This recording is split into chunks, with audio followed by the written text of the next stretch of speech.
Yo, so today I'm going to be breaking down a beat I made in the style of rod wave.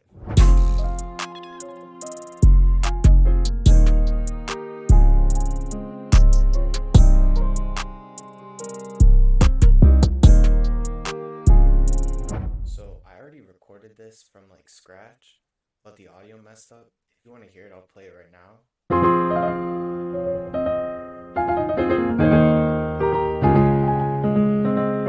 But it was like super weird. I think I forgot to turn my speakers off or something, so I'm just going to do a breakdown video on it because I liked the beat and I thought the melody was really nice. I started off by just making 3 simple chords, and I did the same method that I've done pretty much all of the videos, where I take the bass note, I flip it up, and then I build a triad from there, and then I'll take the top note and push it down. And then I just kind of added these little like top line melodies where I felt they were fit. I also added a stab here to create some tension and lead into the next section, because this is all one chord, so it doesn't really move too quick. So I thought by adding the stab, it would kind of speed up the melody and then transition it into the next few chords. On top of the stab, there's a roll that just goes down 4 notes. It's the same 4 notes that are here, but I just raised them up an octave. And then I think I did the trick where you take the top notes and you move them just a little bit over, and it gives it a cool effect. I usually like to do that on the last part of the melody, leading into the next 4 bars, as a little bit just like of a flourish to it. But I ended up doing it in both ends of the melody, every 2 bars. For the second half, I didn't add that much variation. I just put this little roll up an octave and then added a stutter after it. And the stutter is a super low velocity, so it just adds a little bit of a texture. And then to create more variation in the second half, I took all of these notes and I lowered them down in velocity, so it feels like it's being played softer. So even though it's like the same pattern and it's still pretty complex, it makes it have a difference from the first half.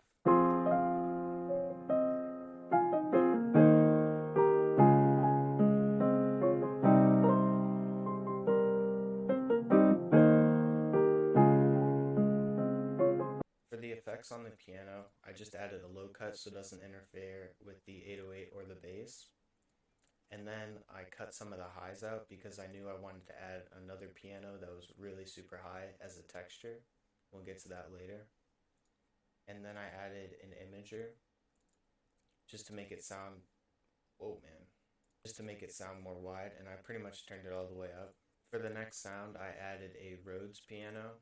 It's the Lush Rhodes from Omnisphere. It's my favorite Rhodes from the Omnisphere Keyscape thing. And I didn't have it play complete chords for most of them because I wanted to put a lot of reverb on it. And I felt if I had the chords continue all the way to the next chord, that there would be some weird bleeding. So I just cut them there and then added reverb later.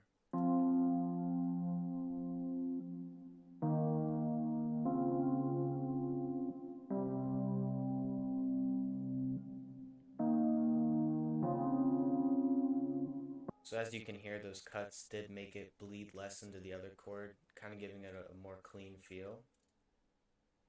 And for the effects on that, I put the low cut on it again, and I actually cut the highs too, just to have the mids isolated. And then I added a ton of reverb. I turned the decay up, and then I added the imager again, and I just turned it all the way up this time. After that, the next sound I added was the ample bass. It's the light version, so it's free. And you can use Boo Bass if you want. It's a stock FL plugin. That's actually really good for a stock plugin. But I downloaded this recently and I just wanted to try it out.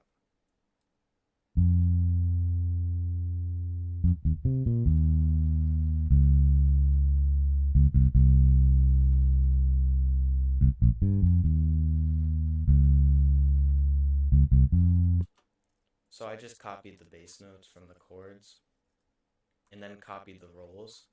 But if I left this up, I felt like that was too high for like the bass to play, and it would interfere with the like pianos and stuff. So I put it down. But if it was up, this is what it would have sounded like.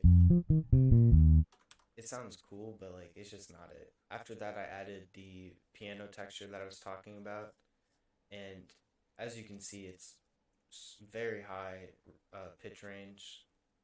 That's not the right word whatsoever. I pitched it up really high, and I'm pretty sure it's copying the top notes of the chords, but it just does a stutter, and I threw a bunch of reverb on it, so it just gives it a nice texture.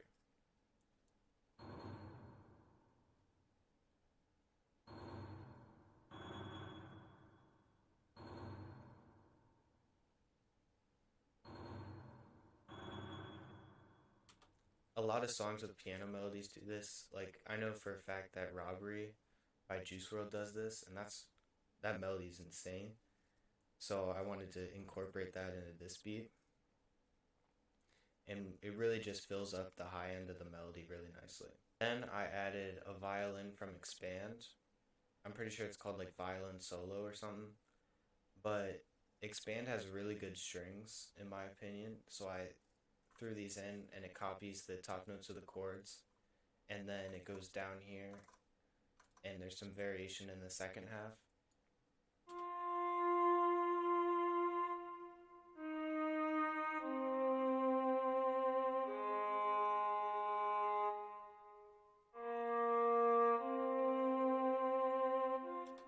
And I think I ended up just putting a little bit of reverb on it. That's pretty much all I did to it. And I think I cut the highs. Yeah, I just took out this part because it was kind of harsh here. The final sound I added is this guitar riff. Like everyone uses it for rod wave beats. I felt like the melody was complete at this point, but I just wanted to add this because I felt like it would sound a little bit nicer with it in. And I just added a little bit of reverb on it. So for the drums, I just did the normal clap pattern, and I wanted to keep the drums super open, but bouncy at the same time. And then after the clap, I went in and I did this hi-hat pattern. So there's a lot of pauses before the claps, and then it kind of speeds up in this part, and then it opens back up and it's slower in this part.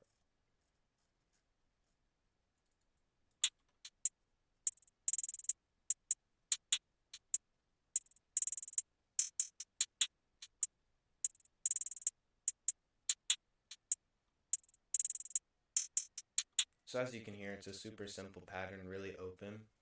And then I added these bass notes to give it more of a rhythm and a bounce to it. After that, I added an 808. I used the spins, but I turned the out knob up to make it shorter. And I didn't turn the boost knob up on this one because I didn't want it to be as harsh and hard hitting. But usually I would turn the boost knob up a little bit. And then I made this super simple pattern just following the bass notes of the melody.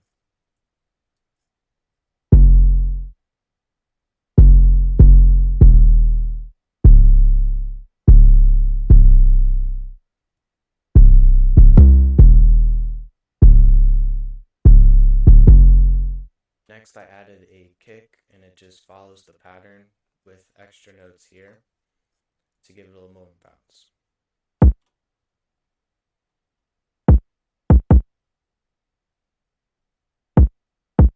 Next, I added a open hat on the 1 and the 3 with an extra hit here, but the velocity is lower. And here's what this sounds like.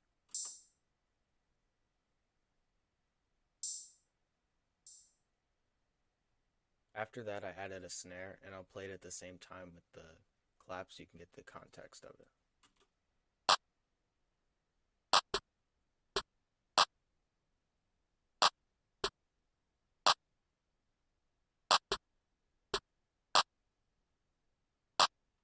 It's kind of an odd placement, but it really works with the hi-hat because of how open it is and bouncy, and they just kind of mesh together.